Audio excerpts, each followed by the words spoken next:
দেখুন যেটা আমরা বলি ওই জায়গায় তো ভাই হবে কি না। সুন্দর কথা বলে দেখেন, মানে কে কি ব্যাখ্যা দিল, এটাই হলো দেশের দুরবস্থা, বুঝতে পারছেন?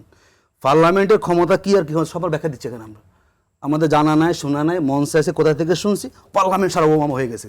তাহলে গণভোট কি? তাহলে গণভোট কি ধরেন? যদি গণভোট সার্বভৌম না হয় তাহলে সার্বভৌমটা কোনটা? তাহলে সংস্কারটা কোথা থেকে আপনি করবেন? মানে আমরা এই দিনকার দেখলাম, বুঝছেন, এটি বাংলাদেশের দুর্ভাগ্য। মানে যেই দিকে হাওয়া দেখে বুদ্ধিজীবী, শিক্ষাবিদ, সংস্কৃতি ব্যক্তিরা ওই দিকে চলে যায়। এটা দুর্ভাগ্য আমাদের জন্য। ইভেন হাসিনা যখন শেষ দিকে দেখুন সব হাসিনার পক্ষে ছিল, দেখছেন না আপনি? একদম শেষ মুহূর্তে যখন মিটিং করলেন গণভবনে, আমরা আপনার জন্য জীবন দিয়ে লড়াই করব, মানে ওই সুবিধাবাদী লোকগুলো।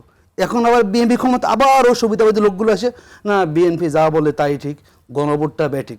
এই ধরনের বৈদিক বুদ্ধি দেন, জনগণকে বিকৃত আপনারা হয়ে যাবে। জনগণের পক্ষে থাকেন, জনগণের মতামতকে মানেন।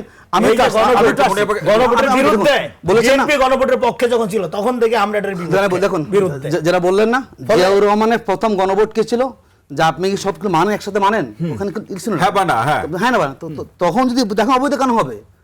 তাও তো এখানে চারটে লেখা ছিল যে চারটে জিনিস আছে এখানে, আপনি ব্যাখ্যা, তখন ব্যাখ্যা ছিল না। আপনি মানেন কিনা যে রহমান নীতিগুলোকে মানেন আপনি? তাহলে হ্যাঁ ভোট দেন। এটা জামাত মানে না, কেন না? জিয়া রহমানের সময় বিপ্লব হয়েছিল, তখন তখন জিয়া রহমান মিলিটারি ব্যুরোক্রেসি জুডিশিয়ারিটা হতে পারে, তিনটার উপর কন্ট্রোল দিয়ে তারপরে গণভোটে গেছিল। আপনার মিলিটারি ব্যুরোক্রেসি জুডিশিয়ারি সর্বোপরি কোনো কিছু আপনার কন্ট্রোল ছিল না, এটা হইছে গণভোটটা এবং সংসদ হয়ে যায়, ছিল, তখন সংবিধান ছিল, জিয়া রহমানের সময় থাকে না। সংবিধান ছিল, সংসদ ছিল, মিলিটারি ব্যুরোক্রেসি জুডিশিয়ারি সব জিয়া রহমানের হাতে ছিল। ফলে জিয়া রহমানের গণভোটের সাথে যারা এটা মিলায় তারা পলিটিক্স বুঝে। এখন আবার গণভোটের পার্থক্য তৈরি করে ফেলছে। মানে গণভোট গণভোট বিকাল, গণভোট ই হলো, গণভোট রেট, মানে গণভোট এখন প্রকাশ হয়ে গেছে। আমরা একটু সবার